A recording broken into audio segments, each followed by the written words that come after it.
Esse aqui é o Dr. Mike, um médico e youtuber com 14,6 milhões de inscritos no YouTube.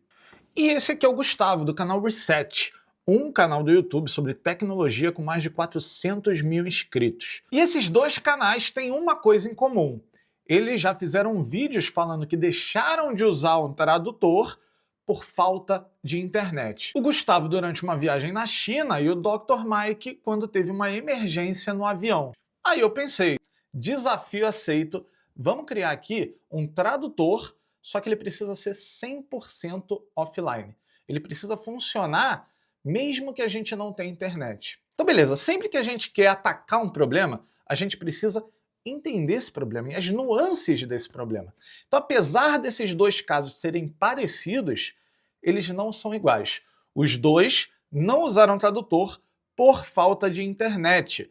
Mas, no caso do Gustavo, que estava viajando para a China, ele tinha internet no hotel, ele tinha uma internet na rua, só que ela era muito ruim, mas ela funcionava de vez em quando.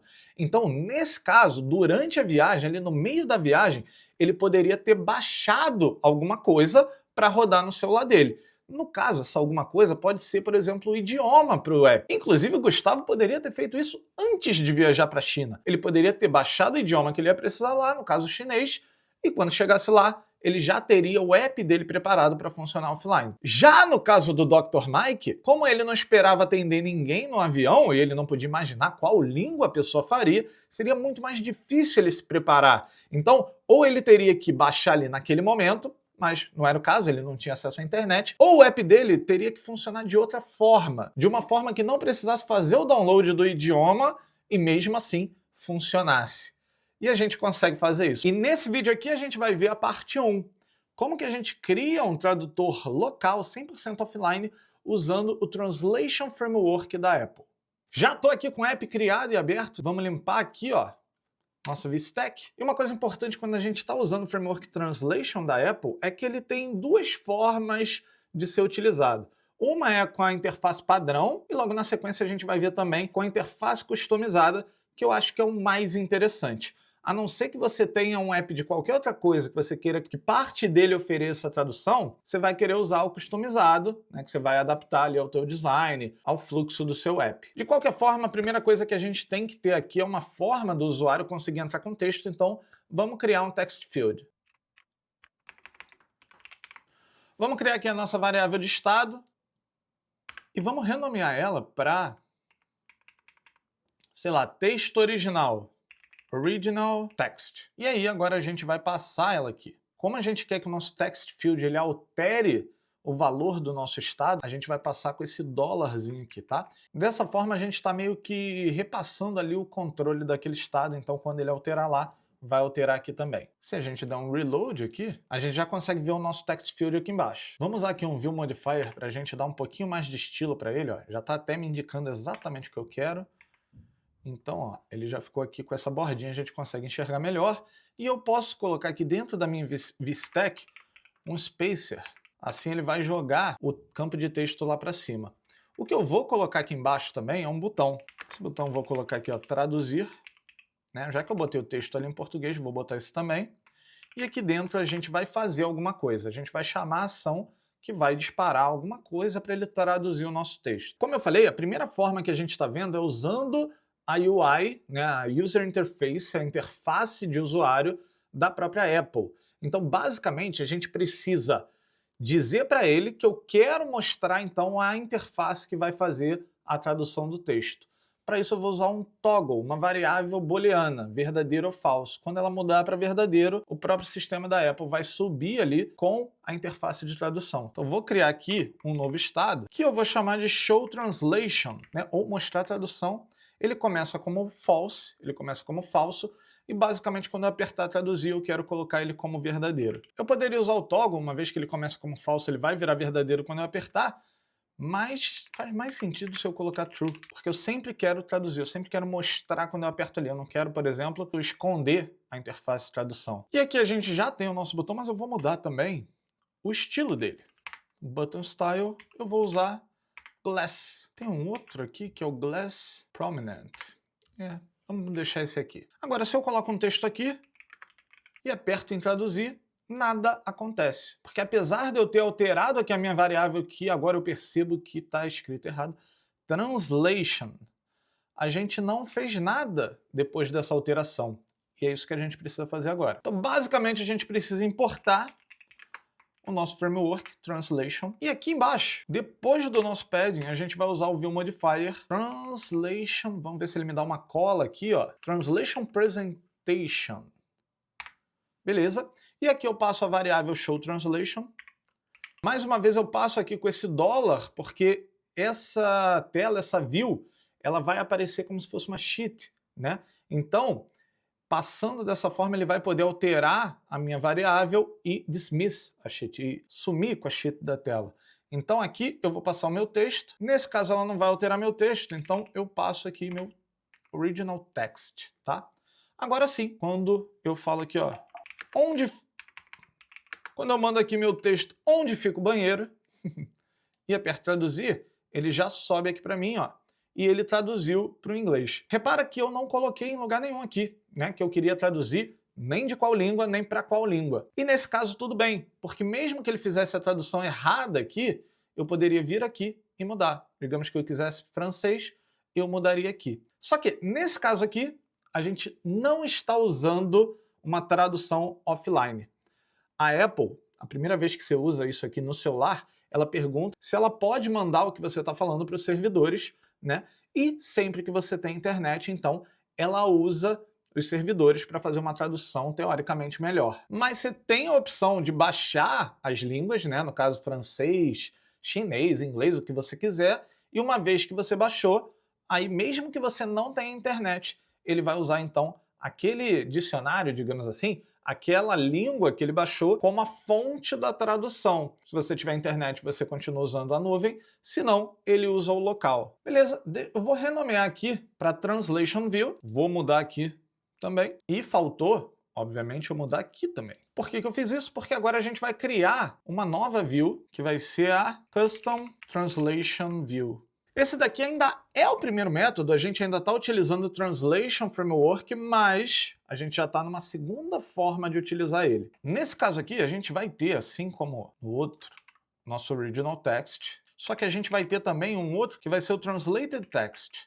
Aqui, a gente vai colocar o texto depois que ele for traduzido. E aí, novamente, a gente vai ter, vou até copiar lá, ó, a gente vai ter também o Text Field, vai ter também o botão, vai ter o espaçamento também. Bem parecido, só que nesse caso a gente não tem esse Show Translate não. E para a gente usar a nossa tela customizada, a gente também vai importar lá, como a gente fez no outro, a nosso framework, Translation, e aqui o que a gente vai criar é uma configuration. Então também vai ser um estado, que não tem nada a ver com isso que ele está me sugerindo, configuration, e ela vai ser uma translation session configuration. E aqui a lógica é mais ou menos a seguinte: eu vou iniciar uma configuração e quando eu iniciar essa configuração ele vai disparar uma task do Framework Translate, tá? Então, aqui no botão, quando ele clicar aqui, eu vou precisar simplesmente iniciar aqui a nossa configuração, mas antes de eu iniciar essa configuração, eu preciso me certificar que a gente não tem nenhuma configuração que já foi criada. Então, basicamente, se a minha configuration ela for igual a new, eu vou iniciar ela, né, normalmente. Só que se ela não for, ou seja, se a gente tiver uma configuração prévia, a gente vai invalidar ela. Configuration.invalidate. E basicamente é isso, tá? Só que quando eu venho aqui e eu digito, como eu chego no aeroporto e aperto aqui traduzir, nada acontece. Porque, como eu falei, aqui a gente só criou a configuração. Quando a gente inicia a configuração, a gente passa a bola para o sistema executar a task. Mas eu preciso falar o que ele precisa fazer na task. Como que eu digo isso para ele? Eu vou vir aqui na minha VStack. Opa, eu esqueci a VStack. VStack. Beleza? Vou vir aqui embaixo na minha VStack e vou criar uma task. Mas não é qualquer task, é uma Translation Task. E a Translation Task, ó, ela espera ali uma configuration. Não sei por que ele completou assim.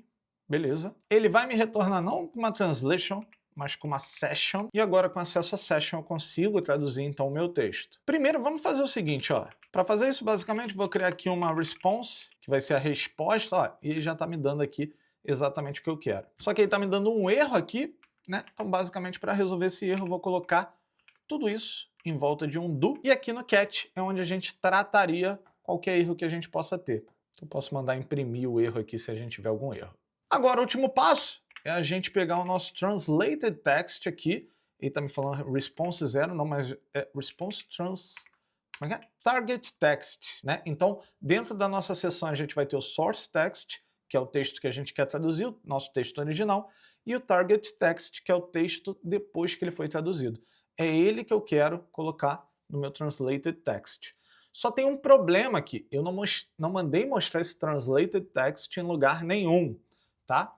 Então eu vou fazer isso agora, vou mandar mostrar ele aqui. Text, translated text. Beleza.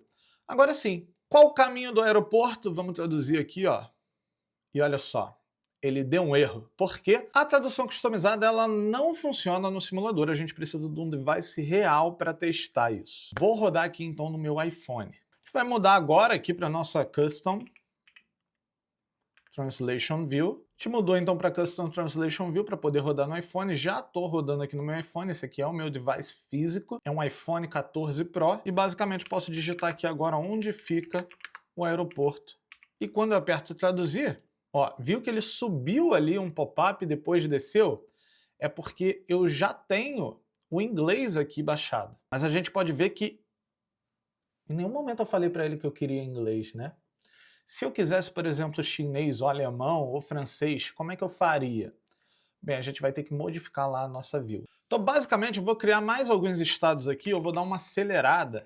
Então, eu estou criando aqui ó, alguns estados que vão ser as línguas, né? A língua do source, a língua do target. E eu estou usando o source e target porque é a nomenclatura lá da nossa seção, tá? Eu criei aqui uma variável para eu carregar quais são as línguas suportadas, porque pode ser que amanhã a Apple, por exemplo, dê suporte a mais línguas. Então é importante que isso daqui não fique hard-coded, né? E assim a gente se adapta ao que está disponível ali, a disponibilidade para o usuário. Eu vou criar agora uma função aqui, load languages. Criei a função aqui load languages, né, que vai verificar se as nossas línguas não foram carregadas ainda, né? Vai começar a carregar, então vai colocar o loading como true. Aqui o defer, ele vai ser executado antes da gente sair da execução dessa função aqui, então vai ser a última coisa que vai ser executada dentro dessa função, ou seja, depois que a gente carregar, né, o loading vai virar false. Então aqui a gente cria um objeto language availability e a gente pega então aqui quais são as línguas suportadas, né? Depois a gente gera um arrayzinho aqui e coloca lá na nossa supported languages. Ele está reclamando aqui, né, que do async. Então, basicamente, eu vou colocar async aqui na função e está tudo certo. Aí agora, a gente precisa carregar essas línguas. Onde que a gente vai carregar? Bem, assim que a nossa view ela for carregada. Então, basicamente, aqui, ó, eu vou adicionar uma task. Nessa task aqui, esse bloco de código ele vai executar uma única vez quando a nossa view for carregada.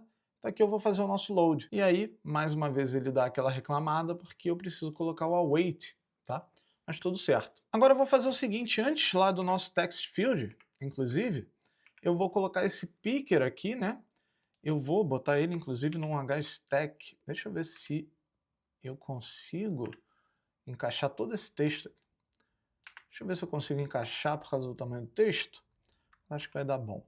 Então vou simplesmente tirar idioma de origem e vou colocar só a origem aqui. Tá? Então aqui, ó, eu estou criando um picker que para cada uma das línguas suportadas ele vai criar uma entrada, né? E quando o usuário clicar, ele vai colocar lá selecionada em source language. A gente vai fazer a mesma coisa, deixa eu pegar o hstack inteiro, e vai fazer aqui para target, que seria destino, né, em português. Então, idioma de destino. Vou mudar aqui para target e vai funcionar aqui da mesma forma. Agora, a última mudança que eu vou fazer é que lá no nosso botão, quando a gente clica nele, a gente estava criando uma configuração vazia, né? Agora eu preciso passar aqui, source e target. Então vai ser exatamente minha source language e aqui minha target language. Então agora eu estou passando para ele quais são as línguas, né? Para qual língua eu estou traduzindo, de qual língua eu estou traduzindo. Na verdade, aqui, origem e destino, eu posso mudar para de para, né? Fica melhor. Agora, olha só, a gente tem aqui a nossa seleção, né? D para. E aí, se eu escolher aqui, por exemplo, Indonesian, e eu vier aqui e colocar um texto, quanto custa o frango? Quando eu apertar traduzir, ó, eu não tenho ainda aqui no meu celular o Indonesian. Então sobe esse pop-up aqui e ele me dá a opção de eu baixar. Então basicamente eu preciso ter internet nesse momento para baixar o idioma. Sempre que eu for usar um novo idioma, um idioma que não foi baixado naquele celular ali. Eu só baixo uma vez. Depois que eu baixar, eu posso usar quantas vezes eu quiser de forma totalmente offline. Por isso que eu falei que esse caso aqui, ele atende o Gustavo, mas ele não atenderia o Dr. Mike, porque quando ele colocasse aqui o francês e tentasse traduzir, ia subir esse pop-up, ou nem isso, por causa da falta de internet, e ele não ia conseguir baixar.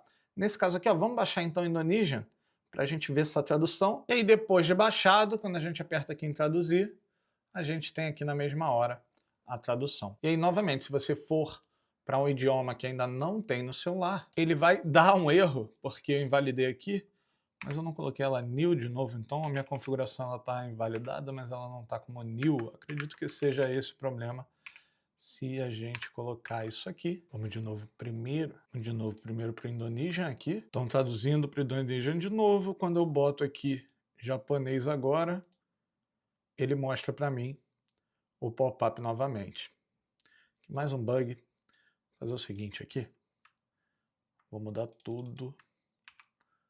Vou botar dessa forma aqui que ficaria melhor. Se não for new, ele invalida, coloca como new, mas ativa, né, cria a configuração para disparar a tradução, porque senão eu estava clicando uma vez em falso lá. Mas aqui uma vez então que baixou aquela língua, ele consegue fazer a tradução de forma instantânea. E é o seguinte, eu estou pensando em criar um curso 100% focado em desenvolvimento com Swift, tá? Completamente nativo para a gente criar aplicações para iOS, iPad e até Apple Vision Pro, por que não?